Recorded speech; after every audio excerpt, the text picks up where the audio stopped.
उसके बाद दीदी ने मेरी ओर देखते हुए खाना खाने लगीं। मुझे ऐसा लग रहा था कि दीदी को पता चल गया तो बहुत दिक्कत होगी, इसलिए खाना खाने के बाद मैं तुरंत कमरे में चली गई। रात भी काफी हो रही थी, लेकिन थोड़ी ही देर बाद दीदी और जीजू की आवाज सुनाई दी। मैं कमरे के बाहर आई तो वो दोनों झगड़ा कर रहे थे। मुझे कुछ समझ नहीं आ रहा था कि अचानक इन दोनों के बीच में झगड़ा क्यों शुरू हो गया।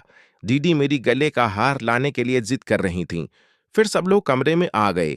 दीदी जीजू से गुस्सा हो गए थे, इसलिए वो बेड में दूर दूर लेट जाते हैं और मुझे बीच में लिटा देते हैं। अब मेरे दिल की धड़कनें फिर से तेज हो गई थीं, क्योंकि अब मैं जीजू से बिल्कुल करीब आ गई थी। दीदी मेरी दूसरी साइड मुंह करके लेटी थीं। मुझे कुछ समझ नहीं आ रहा था और मैं इन दोनों के झगड़े के बीच में नहीं आना चाहती थी, लेकिन फिर भी दीदी के झगड़े की सजा अब मुझे ही मिलने वाली थी। मैं चुपचाप शांत होकर लेटी रही। थोड़ी देर बाद जीजू उठे और कमरे की लाइट बंद कर दिया। मैंने सोचा अब तो मैं नहीं बच पाऊंगी, अब वो मेरे साथ मस्त दाल पकाएंगे। दीदी को भी नींद आ रही थी। लाइट बंद करके जीजू बेड में लेट गए और तुरंत ही छाती में अपना हाथ रख लिया। मैंने उनका हाथ हटाने की कोशिश की, लेकिन कोई फायदा नहीं हुआ। कमरे में एकदम शांत माहौल था। मेरी धड़कनें इतनी तेज थीं कि मुझे और जीजू को आराम से सुनाई दे रही थीं। उनके ऐसा करने पर मुझे भी अब हल्का हल्का दाल पकाने का जुनून चढ़ गया था और मैं उनका साथ देने लगी। वो धीरे धीरे और भी आगे की तरफ बढ़ने लगे। दीदी भी अब पूरी तरह सो चुकी थीं। अब जीजू धीरे से दाल पकानी शुरू कर दिया। मुझे पहले बहुत अजीब लग रहा था, लेकिन मुझे जुनून सवार हो गया था और मैं उनका साथ देने लगी थी। जीजू ने अपना एक हाथ मेरे मुंह में रख लिया ताकि आवाज से दीदी की नींद ना खुल जाए। इसलिए मैं करती भी क्या, चुपचाप बस दाल पकाने का मजा लेने लगी। जीजू मेरे थोड़ी देर में ही थक गए, लेकिन अभी तक मेरे अंदर का जुनून शांत नहीं हुआ।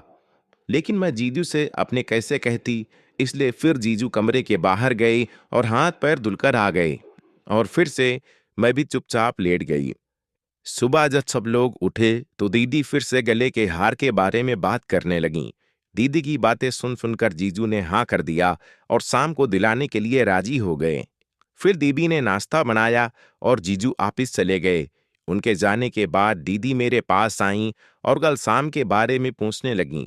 मैंने उन्हें कुछ नहीं बताया, उन्होंने भी कुछ नहीं कहा और फिर वो हंसने लगी। वह मेरे पढ़ाई के बारे में पूछने लगीं, लेकिन मेरा ध्यान कहीं और था। उसके बाद दीदी चली गईं और खाना बनाने लगीं। मुझे बस जीजू के बारे में ख्याल आ रहा था।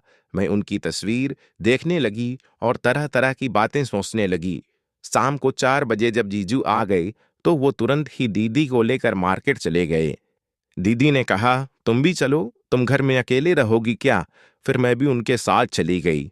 दीदी ने एक अच्छा सा गले का हार खरीदा और फिर वह मुझे भी कुछ लेने के लिए कहने लगी।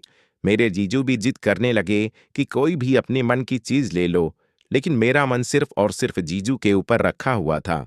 वहां से आने के बाद दीदी खाना बनाने लगी और मैं जाकर टीवी देखने लगी। जीजू भी दीदी के पास ही बैठकर किसी सिलसिले में बात कर रहे थे। रात को जब सोने का समय आया तो इस बार दीदी जीजू के बगल में लेट गईं और मुझे किनारे लिटा दिया। अब मेरे समझ में नहीं आ रहा था कि मैं कैसे जीजू के पास लेटूं। मैंने दीदी से कहा, दीदी मैं आप दोनों के बीच में लेटूंगी, क्योंकि मुझे डर लग रहा है। दीदी ने भी मुझे छोटा जानकर कुछ नहीं कहा और आज फिर मुझे बीच में लिटा दिया। अब मेरे अंदर का जुनून फिर से निकलने लगा। जीजू भी जान गए थे कि आज मुझे फिर दाल पकानी है, इसलिए उन्होंने फिर से कमरे की लाइट बंद कर दी और दीदी के सोने के बाद फिर से दाल पकाने लगे। इस बार जीजू ने बिल्कुल सही तरीके से दाल पकाए और बहुत देर बाद दाल उबाल मार गई। अब मेरे अंदर का जिज्ञासा शांत हो गई थी। अब मुझे बहुत ही अच्छा लग रहा था। फिर मैं चुपचाप लेटी रही और सो गई। मैं दीदी के यहाँ 1 हफ्ते तक रुकी और मौका पाकर मैं और जीजू साथ में दाल जरूर पकाते। ये कहानी आपको थोड़ी सी भी पसंद आए तो हमारे चैनल को सब्सक्राइब कर लो, ताकि ऐसी ही रोमांचक कहानी आप तक आसानी से पहुंच सकें। तो मिलते हैं अगले दिन एक और नई वीडियो के साथ। तब तक के लिए बाय।